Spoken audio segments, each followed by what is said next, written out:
Hi everyone, I'm Gary Null. This is the Progressive Commentary Hour. Today we have two themes and two guests.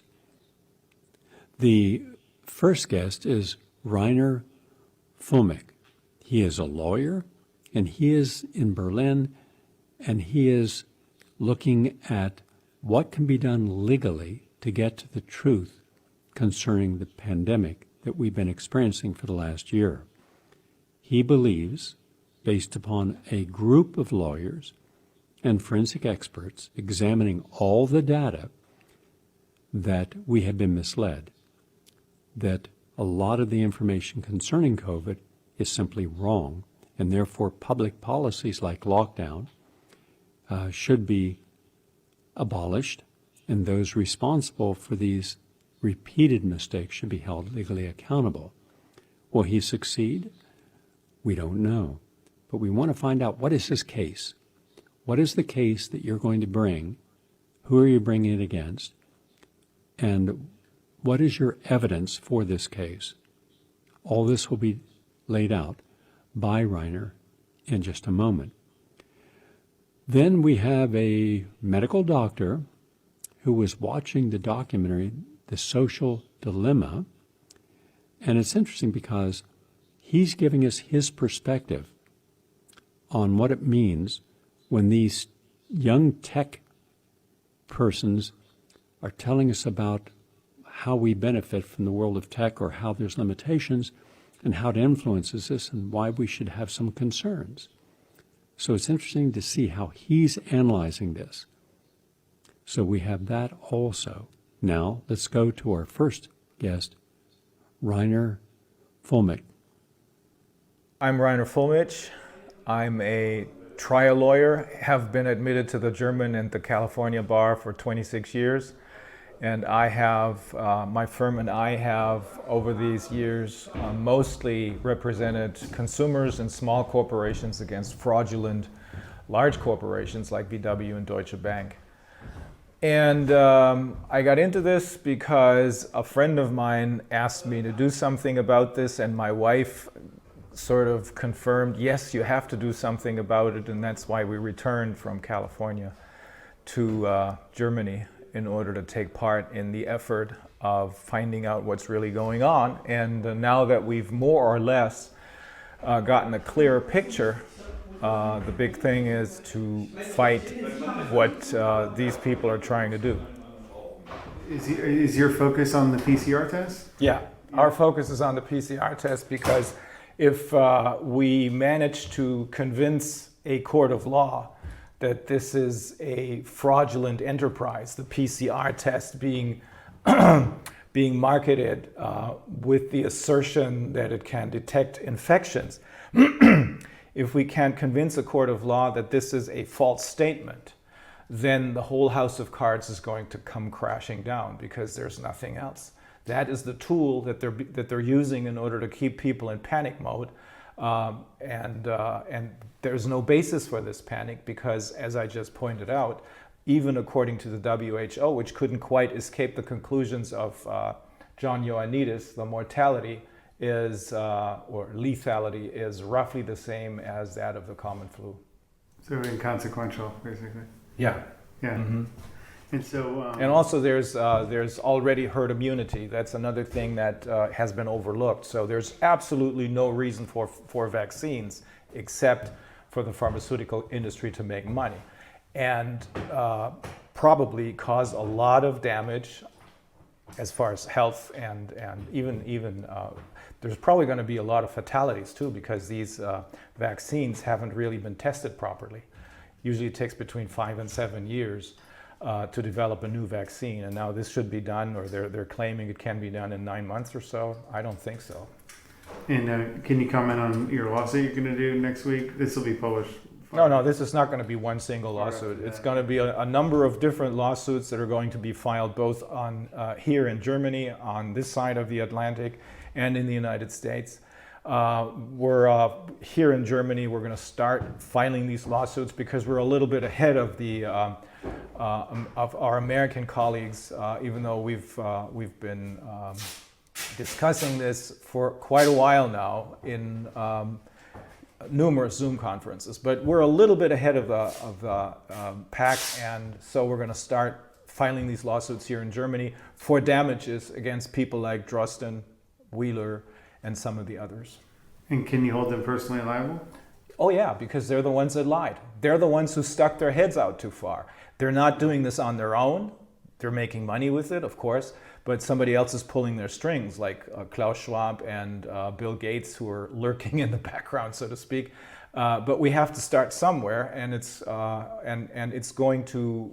The intent is, or the intention that we think is important here, is to uncover the whole thing, to use what we've learned through the Corona Committee, to use these pieces of evidence and the experts that we've heard in order to convince a court of law that this is a staged pandemic and that there's other goals, other people who are behind this and trying to push completely different goals. This has nothing to do with the world's health. And how does an operation like this work, or how is it structured, do you think? We don't know, and we don't care. Right now, we don't care. The evidence is going to take us there, in particular if we take advantage of the Anglo-American judicial system. In order to win this case against Drosten, we don't have to know who's behind him. We can see that there's people behind him because he's just not smart enough to pull this off by himself, and neither is Wheeler. And we know from listening to many of these experts that they've been in touch with Wheeler and Drosten have been in close touch with the players behind the field, the pharmaceutical players, like Roche is one of the big pharmaceutical players, or the Wellcome Trust, that's, I think Wheeler used to work for them or with them. So we know that there's something in the background, but it's not important for our lawsuit. For our lawsuit, we can concentrate on one thing only. These people lied when they're telling the general public that PCR tests can tell us something about infections. And how could such a simple deception grow so large with this PCR test? Because it's the panic. Bobby Kennedy, when he gave a speech here in Berlin on August 29th, that was the largest demonstration that this country has ever had, even though the mainstream media, there were more than 1 million people there. The mainstream media here made this into something of no consequence, like they're telling there's 17,000 people or so that came together. We know, because we had 34 lawyers on the ground, we're cooperating with members of the police force, we know it was way more than 1 million. But he reminded people of something that, not just of what his uncle said some 50 years ago, Ich bin ein Berliner, famous, absolutely famous. Every German will always remember this. But also of a quote of Franklin D. Roosevelt, we have nothing to fear but fear itself. And that's what they're doing. They're trying to keep everyone in fear by pretending, by using these marionettes like Drosten and Wheeler and Tedros, who's kind of slipped into the background right now, but trying to use fear so that people will believe everyone, even their closest neighbors and relatives, is a danger to them, could be a super spreader, even if they're completely healthy and show no symptoms. That's why I'm saying it's not just a lie about PCR tests can tell us something about infections. In addition, they needed to lie about people can be infectious even if they don't show any symptoms. And that's another thing, because Drosten knows that he's lying. When he first published a preprint, or he wrote a preprint about on January the 30th, about how this woman from Wuhan came to Frankfurt and infected a lot of people without her having any symptoms. That was wrong. There was a journalist by the name of Kai Kupferschmidt who pointed this out and said, hey, this is wrong. This woman did show symptoms because she was taking anti-flu medication. You don't do that if you don't have any symptoms. But still, he published his paper without correcting this. So what you have here is lie number one. There can be infections without symptoms, so that everybody here is afraid of everybody, even though nobody shows any symptoms, nobody is seriously sick. And the second lie is the PCR tests with their positive results tell us about infections. And there you have it. That's the stage which is perfect for this panic, which is playing out. So could you maybe reiterate the first one in a sentence or two, concisely? Like, we were told there was these asymptomatic spreading, and that isn't true. And, Sure. And that's the basis of masks. Okay. Yeah. Just because that's such a big point that I think is lost on a lot of people. Yeah. So one of the law professors who advises us in the background pointed out to me, in this tort case, there are two really important lies that have to be put front and center. One is PCR tests can tell us something about infections. The truth is it cannot. In particular, not the way these PCR tests, the Drosten tests, are set up, because everybody agrees that if using these PCR tests, you take a swab and then you have these molecules which are invisible to the human eye.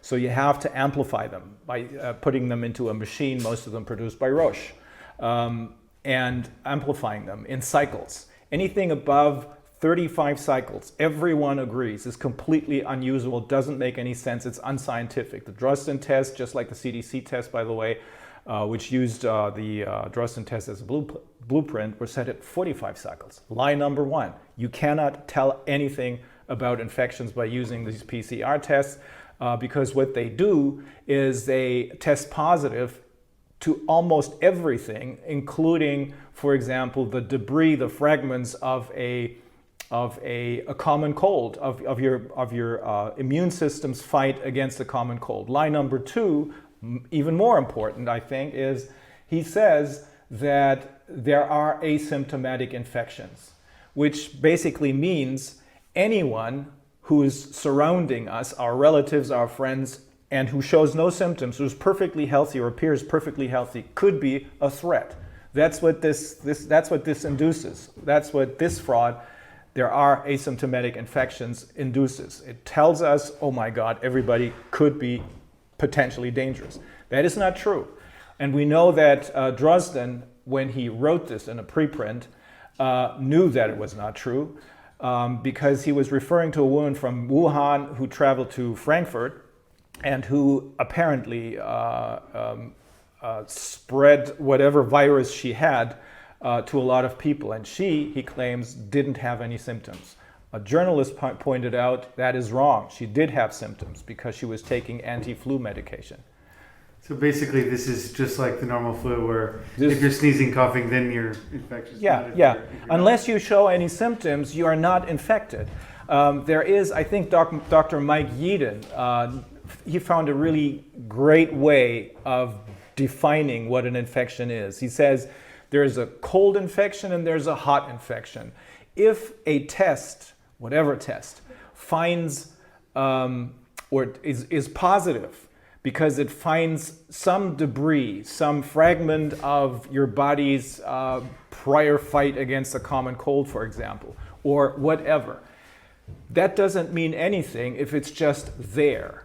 Only if a virus enters your cells and then replicates are you contagious. And that's when you have symptoms.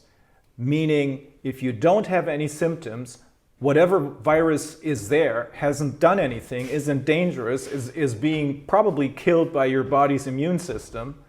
It's only contagious, it's only infectious in that common sense if it has entered the cells and is replicating. Before that, nothing to worry about. So if you don't have symptoms, you're not infected and you're not contagious. Absolutely. And that's the big thing, because symptoms is like a sore throat or a headache or diarrhea or whatever. Just like the normal flu. Just like the normal flu. That's what it all boils down to, yeah. Yeah, because it's been really disgusting seeing these things in the media with people walking with blood on the ground and all this this fear. It's just plain stupid, but it works. If you just like Bobby Kennedy said, there's nothing to fear but fear itself. But now we have a lot of fear, and many people have simply decided we're not going to think anymore. We're just going to react to whatever triggers us. Yeah. Whatever they use to trigger us. And what's your goal with all this? Do you think you can get injunctions on these things, or Yeah, if we're lucky, we're going to get injunctions depending on which court we address.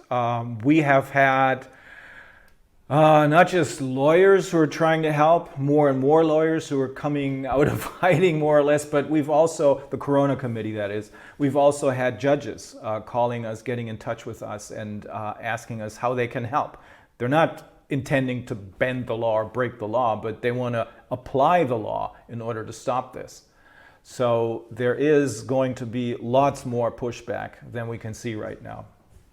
And are there efforts to change the laws to make that harder? Or? Yeah, the government is, in fact, they are trying to change the laws because just like in the United States, here in Germany and in Austria, more and more courts have declared governmental decisions which are not based on a parliamentary hearing, on our lawmakers, the ones who we voted into office, deciding about these laws, but simply made up regulations.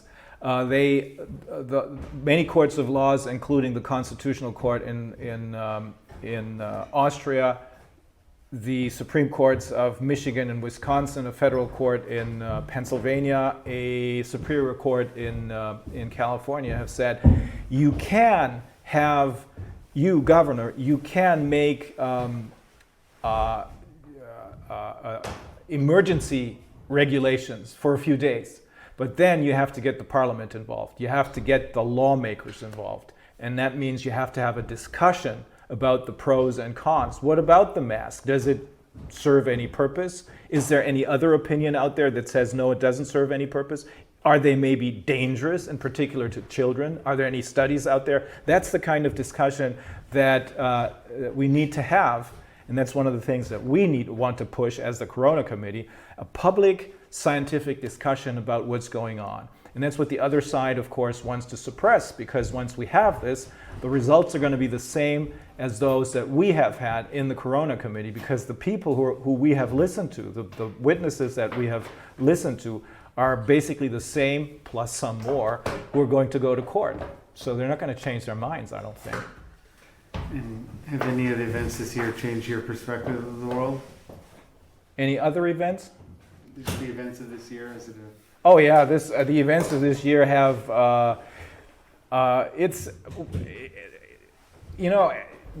as I said in the beginning, I was not completely surprised to see how governmental functions have been taken over by private corporations. The most important thing, however, and that's something that I'm still quite shocked at, the most important thing is that private companies like YouTube and Facebook are deciding about the range of the freedom of speech. They're the ones who are deciding whether or not somebody's opinion can be heard or not. That cannot be. We have to stop this, because this is a sovereign task. It's up to the courts of law to decide whether some speech is defamation or whatever. But it's not up to private corporations to decide whether or not it is an opinion that is being told to the world through a video is covered by the right to freedom of speech or not. It's us. It's the people who have to decide about this. So their behavior surprised you? What surprised me is how careless we have been over the last 10 or maybe 20 years, because the encroachment of our individual rights has been going on for a lot longer. This is just maybe the final stage of this plan, because there is a plan behind this. There must be a plan behind this when it turns out that the pandemic isn't a pandemic, but it's just something like the common flu, and when it turns out these people who are telling us about these PCR tests are lying to us. So the next question, of course, is who's doing this for what purpose? And what do you think this is heading towards? What do you think's the goal? From what I've read, and again, this is not important for our lawsuits, but from what I've read and the people who we talk to here on this committee, historians and journalists, this is the so-called Great Reset that some very rich players of the corporate world, including Bill Gates, but also including Klaus Schwab. He's using his World Economic Forum as a meeting forum for the corporate elite, self-appointed corporate elite, and the self-appointed political elite to influence them, to manipulate them, to basically lobby them. What the goal is, probably population reduction is one of the goals, so that the resources of the world will last longer for those who will survive this. That, in my opinion, is one of the goals. Maybe the basic goal. So control and population, huh? Yeah, I think so. Some sort of managed reduction, huh? I think so, yeah. Yeah. Because you can read this. They're not doing this in hiding. It's out there. I mean, I think last week's, was it Newsweek's article? I think their cover shows this eerie, ghostly person, Klaus Schwab, who is one of the people who is behind this. And what do you say to people that are new to this or skeptical of this, haven't read all this material? It depends. It depends on who you talk to. Like when we met out there, I was speaking to a cab driver. This guy is intelligent. Intelligence, I think, has nothing to do with if you have a law degree or a degree in medicine. But this guy is intelligent because he's asking questions. He wasn't wearing a mask, which was to me an invitation to talk to him, get a conversation going. And he drove me here and took us about 10 minutes. But within these 10 minutes, he began to ask me questions, sort of like what you're doing right now. And he was open-minded. But he was open-minded because he had already begun to ask himself questions. Some of the things that are going on don't make any sense to him, he says. And so I think maybe I got him interested in looking a little deeper and getting more information from the internet, because you can't get them from the mainstream media. As I said, they have been influenced in much the same way by these investors, Bill Gates and others' money, as the pharmaceutical and the tech industries. And maybe last question is, I don't know, I'm from Washington, D.C., and all the so-called expert intellectual class, they seem to be some of the dumbest in situations like this. Why do you think that is? What, again? They fall for these things more, like people... Intellectuals. Yeah, because they think they're much smarter than they are. I mean, I have some of the people who I went to law school with know everything about the law because they have learned many of the regulations by heart, many of the decisions by heart. But that's not all. There is another layer of intelligence which many of these people don't have. You have to be able to follow your gut instinct. You have to be able to put the dots together. You have to be able to, I guess what this is called is social intelligence. You have to understand what's going on, not just have a knowledge of certain individual aspects of the law in this case, but you have to be able to see the entire wood and not just one tree. Like some street smarts. Street smarts, that comes into play, but it doesn't.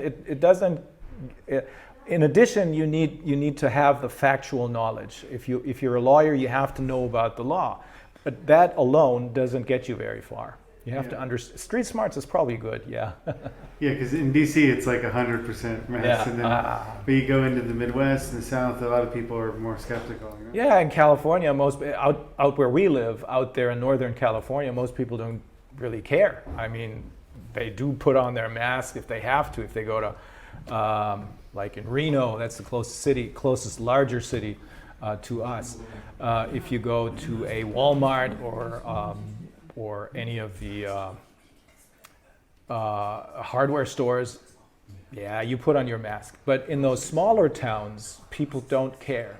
Neither the shop owners or the employees, they don't care. They don't wear masks. And do you think some of the changes in demographics of the cities and the countryside, that's a part of this plan or a result of it? I can't tell. I don't know. Yeah. It could be a part of this plan, not a result of it, not yet. It's such a big shift, isn't it? Yeah. You really have to change your whole evaluation where you want to live. Yeah. Yeah, that's one of the reasons that I decided I wanted to be away from big cities. But this is not new. I've always been like this. I always felt like I'm being crowded in big cities. I don't like it when too many people are around me, when it's too noisy. I can't stand that. I love to be out in the country where there's only horses and cows and a couple of bears and rattlesnakes. Yeah. And my dogs. Do you have any other comments you'd like to make? Or? No, I think I said it all. Okay, great. Well, thank you. Huh? Okay, you're welcome. We will keep you posted with updates as this litigation proceeds, where it is upheld into the courts and where there is a rejection of it. We'll be having Robert Kennedy Jr. on and Mary Holland from the Children's Natural Defense Fund to update us as well, because they're part of the action. Now let's go to a real doctor watches The Social Dilemma. Hey guys, a whole bunch of people have asked me to watch The Social Dilemma, a new documentary about social media and its ills on Netflix. So I'm a doctor, you're an audience, let's watch it together. When you look around you, it feels like the world is going crazy. You have to ask yourself, like, is this normal? Or have we all fallen under some kind of spell? Dramatic. So I've been an investor in technology for 35 years. The first 50 years of Silicon Valley, the industry made products, hardware, software, sold them to customers. Nice, simple business. For the last 10 years, the biggest companies in Silicon Valley have been in the business of selling their users. It's a little even trite to say now, but because we don't pay for the products that we use, advertisers pay for the products that we use.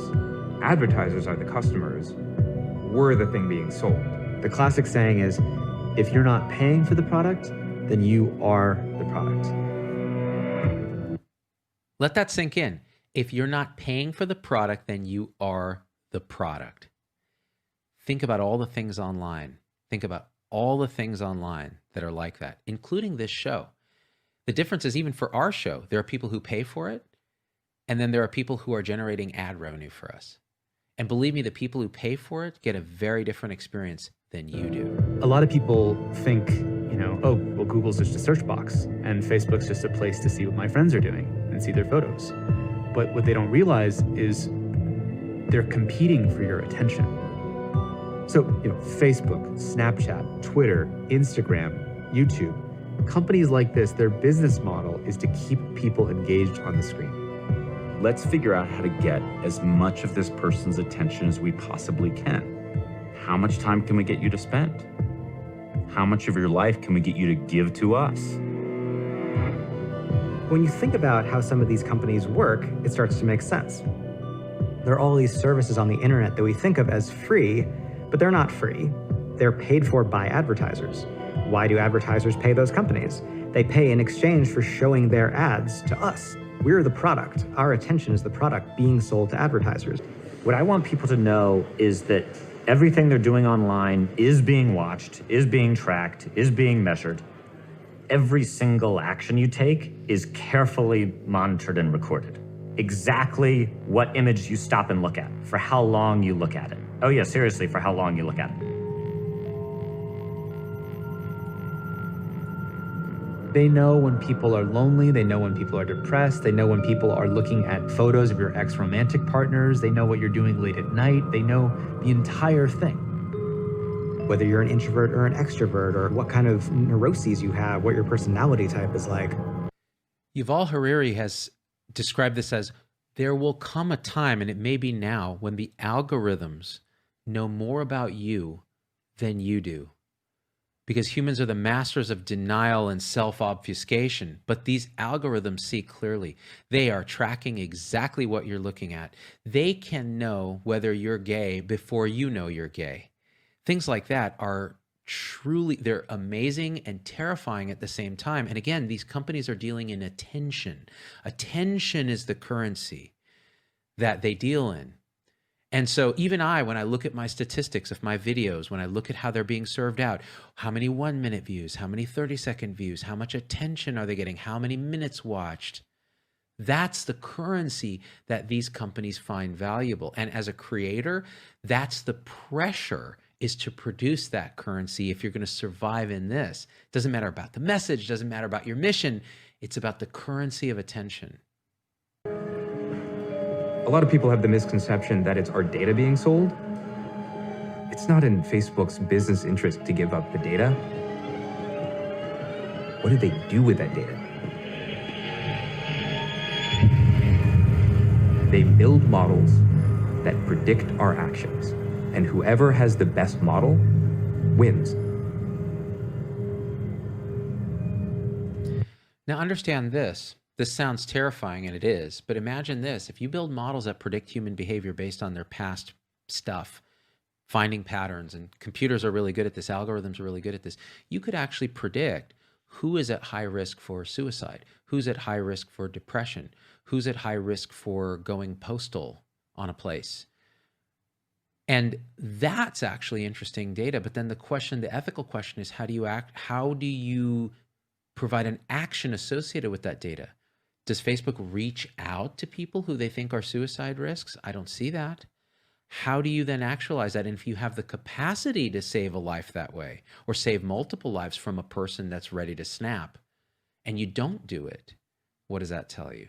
I mean, we're only scratching the surface of the ethical conundrums that these algorithms are producing. And we're only like 5-10 years into this process. It's crazy. I can predict what kind of videos will keep you watching. I can predict what kinds of emotions tend to trigger you. For me, it's anytime someone gets hit in the nuts with anything. That's like ding, ding, ding, ding, ding, all my dopamine. Now you know. And knowing is half the battle. When I was at the Stanford Persuasive Technology Lab, this is what we learned. How could you use everything we know about the psychology of what persuades people and build that into technology? Now, many of you in the audience are geniuses already. I think that's true, but my goal is to turn you into a behavior change genius. There are many prominent Silicon Valley figures who went through that class, key growth figures at Facebook and Uber and other companies, and learned how to make technology more persuasive, Tristan being one. Persuasive technology is just sort of designed intentionally applied to the extreme, where we really want to modify someone's behavior. We want them to take this action. We want them to keep doing this with their finger. You pull down and you refresh, it's going to be a new thing at the top. Pull down and refresh again, it's new. Every single time, which in psychology we call a positive intermittent reinforcement. So you don't... A slot machine. It's the same thing. You don't give a reward every time. You give it intermittently. Why do you think our devices require you to pull down and have there be a little delay, and then you get a refresh, whether it's email or social media or likes on Instagram, whatever it is? The technology doesn't need the delay. It can be instant. They put it in because of intermittent reinforcement. They want you hooked to that process. Think about that. You don't know when you're going to get it, and you don't know if you're going to get something, which operates just like the slot machines in Vegas. Exactly. It's not enough that you use the product consciously. I want to dig down deeper into the brainstem and implant inside of you an unconscious habit so that you are being programmed at a deeper level. You don't even realize it. Listen to that carefully. Programmed at a deeper level, it is creating unconscious habit energy that is very difficult to unwind because it's patterned, it's programmed. So you have to actually use conscious energy, a lot of ATP, to override it. But the natural default action is the behavior. These guys know exactly how to manipulate us. Every time you see it there on the counter and you just look at it, and you know if you reach over, it just might have something for you. And so you play. The whole time I've been recording this, I've been looking at this phone going, do I need to check email? Do I need to make sure I got that text? Do I need to follow? This thing is an albatross, and it's all conditioning. It's all like Pavlovian behavioral change. If something is a tool, it genuinely is just sitting there, waiting patiently. If something is not a tool, it's demanding things from you. It's seducing you. It's manipulating you. It wants things from you. And we've moved away from having a tools-based technology environment to an addiction and manipulation-based technology environment. That's what's changed. That's the central thesis of this. We've gone from something passive that you use as a tool to something that uses you as a tool. Let that sink in. That's the fundamental premise here. Armed with all the knowledge that I have and all of the experience, I am fighting my kids about the time that they spend on phones and on the computer. I will say to my son, how many hours do you think you're spending on your phone? He'll be like, oh, it's like half an hour. It's half an hour tops. I'd say upwards hour and a half. Okay, I looked at his screen report a couple weeks ago and it was like 3 hours and 45 minutes. Instagram, 6 hours, 13 minutes. Okay, so my Instagram's worse. That's an expert in the field at Stanford who knows all the dangers, and our kids use it that much, right? This is a profound addiction that we have, and our kids are the most susceptible. Gen Z, the people born after 1997, are one of the most anxious, neurotic generations in history as far as since we've been measuring this stuff, and yet they don't go out much. They drink less, they have sex less, they do all this risky behavior less, yet they're more anxious, more depressed, more actively suicidal. Why?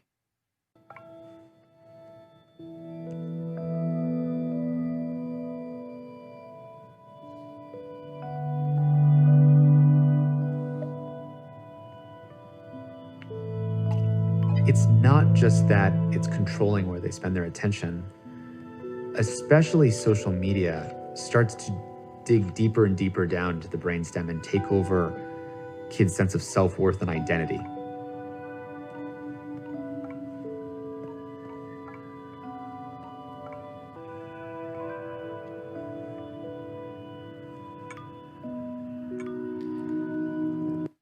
That is the worst thing I've ever seen. And you see it in kids all the time. I just mentioned how anxious and depressed they are when their whole sense of self-worth is based on what they see on this little screen and the likes and the responses and the dopamine hit they get back and the fear of missing out. It is heartbreaking. And we're doing this to a generation that, look, millennials I used to love making fun of because they're just lazy, entitled pieces of crap. Gen Z, you just feel bad for. We did this to them, right?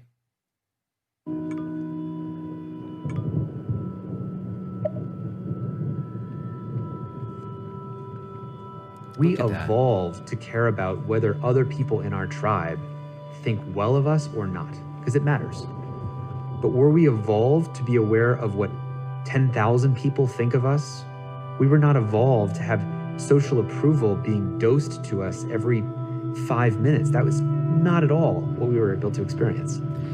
What he said is key. We didn't evolve for this. This is a hack in our evolution. That our children, this generation, is not what they're wired perfectly to be destroyed by this. These little doses of affirmation that we become addicted to. It used to be you'd go out with your friends, you'd bully each other in person, and then you'd come home and you were safe. Now, especially little girls can commit acts of relational aggression from miles away with no consequence that they feel. We curate our lives around this perceived sense. Listen, I'm a dad of 2 young daughters. That's probably why this affects me so emotionally, because I am doing my best to create this environment where I warn my children about this stuff and I don't let them have social media. And yet they look at dad and go, well, but he's on social media all the time. And it seems his self-worth is based on how many views a video gets and how many positive comments he gets and how many likes he gets. And that is the worst possible modeling for my own children. And I try to tell them, but then I'm not leading by example. Sense of perfection, because we get rewarded in these short-term signals, hearts, likes, thumbs up, and we conflate that with value and we conflate it with truth. And instead what it really is fake, brittle popularity that's short-term and that leaves you even more, and admit it, vacant and empty before you did it. Oh, that guy. He nailed it. How much fulfillment have you gotten from this kind of interaction on social media that's not transient? The Buddhists have been saying this for 2,000 plus years. that all grasping all is ends in suffering, ends in dissatisfaction, right? And yet now we've created a societal hack where we've institutionalized this kind of grasping. It's the opposite of any kind of spiritual or personal progress that we could hope for. And we've societalized it. We've codified it in the structure and the fabric of society in our next generation, Gen Z. Because then it forces you into this vicious cycle where you're like, what's the next thing I need to do now? Because I need it back. It's never enough. It's never enough. Take it from me. Take it from me, you guys. I started on this route in 2010. I never had social media because I wanted to be Z-Dog MD and reach people and influence people and live my story, yada, yada, yada, yada. Open YouTube, open Twitter, open Facebook, open Instagram. Tried Snapchat, hated it. Tried TikTok, hated it. Wished I could love it because it's more clicks, more likes, more love, right? You grasp and you grasp and you grasp and you grasp, and it's empty. It's never enough. You're never satisfied. And when I realized through just straight introspection, meditation, stepping off, that actually happiness is being here in the present moment with people you care about, connecting, doing what you're passionate about, creating, right? And that brings you absolute bliss, peace, happiness. This doesn't, and yet the addiction, the unconscious programming is still there. Look in at yourself and see if this is happening to you. It's not too late to fix it. Think about that compounded by 2 billion people. And then think about how people react then to the perceptions of others. It's really bad. It's really, really bad. There has been a gigantic increase. Oh my God. They have John Haidt. This guy is my intellectual hero.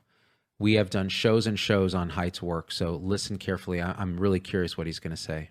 In depression and anxiety for American teenagers, which began right around between 2011 and 2013, the number of teenage girls out of 100,000 in this country who were admitted to a hospital every year because they cut themselves or otherwise harmed themselves.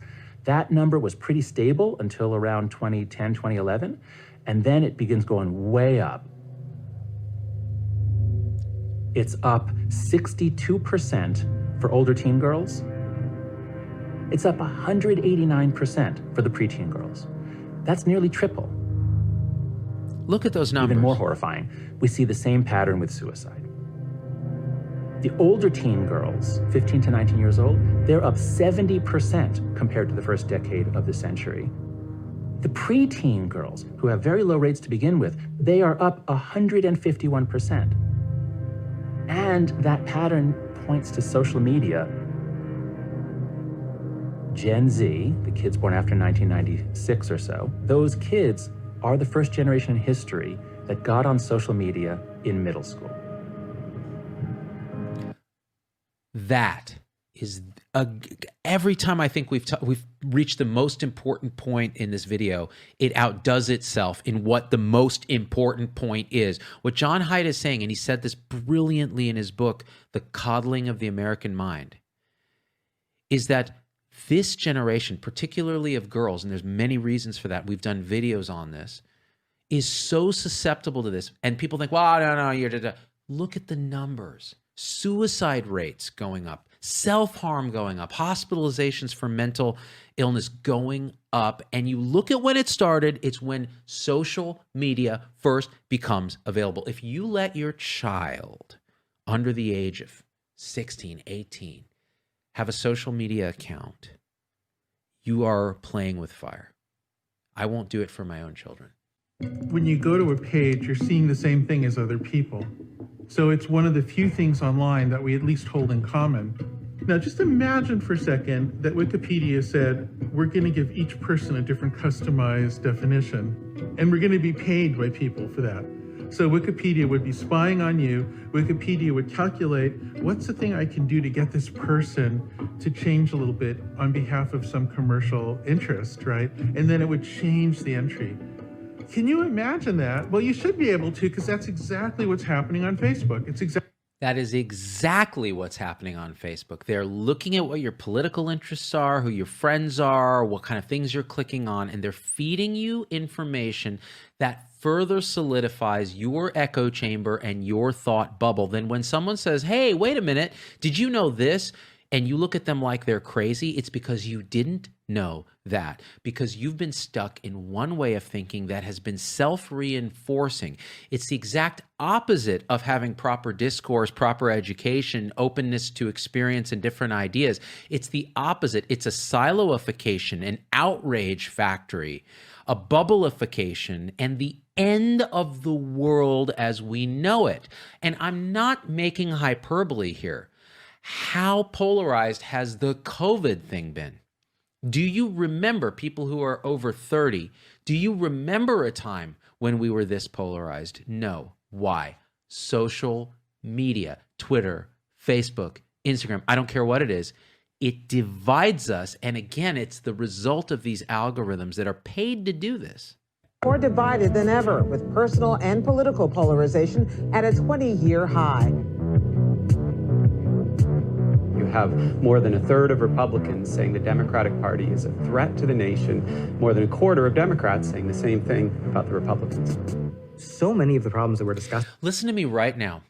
If you're one of those people who posts on Facebook like the Republicans are some kind of enemy threat or the Democrats are some kind of communist threat, you are part of the problem. And here's the worst part. You have been manipulated into behaving that way because it's for Facebook's benefit. That polarization sells.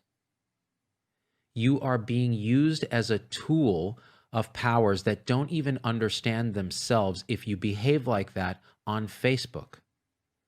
People try to post that kind of crap on discussion group, the private discussion group that I host for my supporters, and I delete it. I don't let it through because now I've finally been able to see it for what it is. I was guilty of it. I was manipulated too.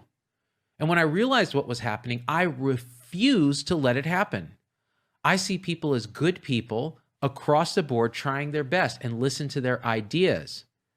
If we let ourselves behave like this polarization, we are playing into the hands of technological algorithms that have no humanity whatsoever and are designed for profit. Don't do it. Don't do it. Seriously. Oh my God. Just give me a second here to rant.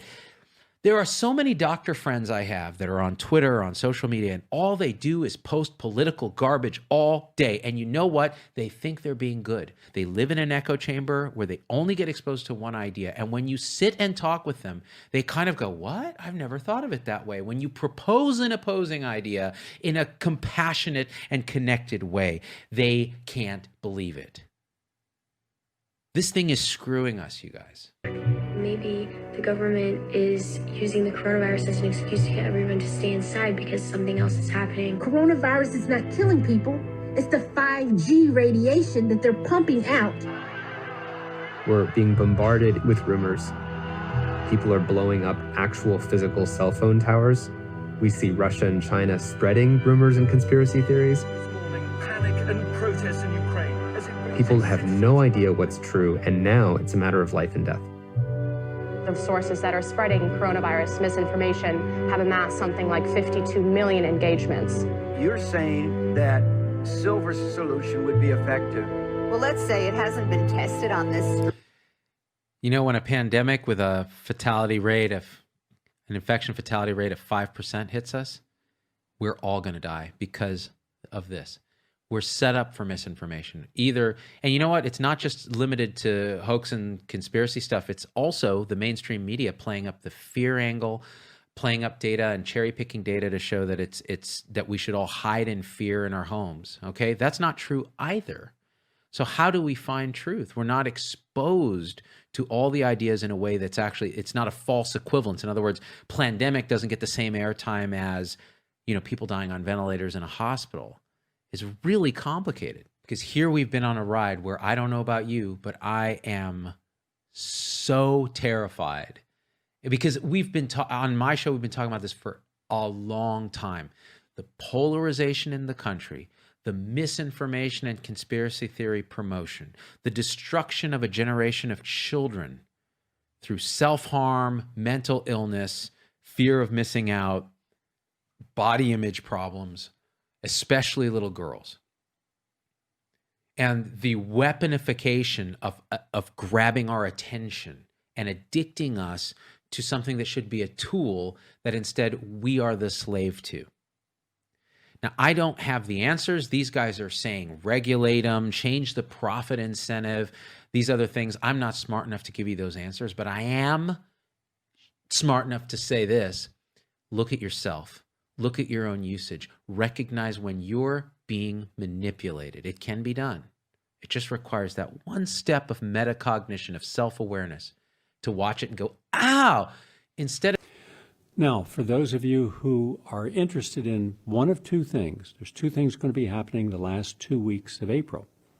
One is a very advanced anti-aging clinical study.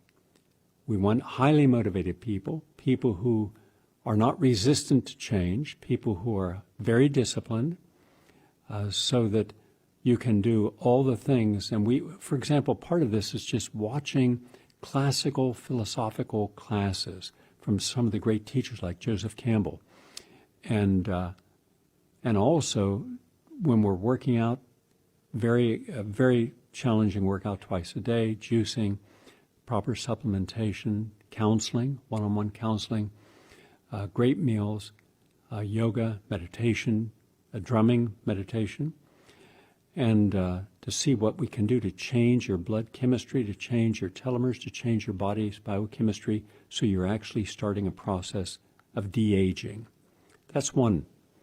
The other is people who just like that have a chance to be in a beautiful, serene, bucolic environment with bumblebees. We have lots of hives, and butterflies, and great aromas from the aromatic gardens, and there are many aromatic gardens, and to de-stress, to be able to relax, to catch up on the de-stressing that you haven't done on a regular basis, so that you can have all the food and juices you want and come home reinvigorated. It's a big, big deal to do that for yourself, to give yourself that gift. And rarely do we. We get so busy with everything, we don't take the time for self. So if you want to take some quality time for yourself and be around a great staff, John Q, who's going to be doing water aerobics in our saltwater pool, power walking. He and I take people out in the gym, and no matter what your physical condition, he'll be helping you. Luann will be doing her one-on-one counseling. I'll be doing lectures. And we have a lot of staff who are almost all the people have overcome own obstacles in their life, and therefore they're growing.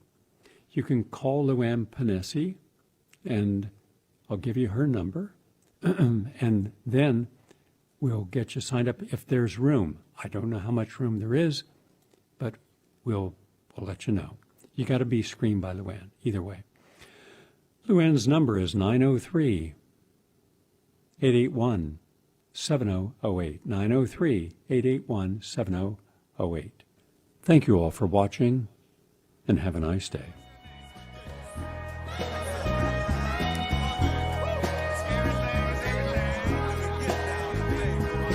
Mother, there's too many of you crying. Brother, there's far too many of you dying. You know we've got to find a way to bring some loving here today. Yeah. Father, we don't need to escalate. You see, war is not the answer, for only love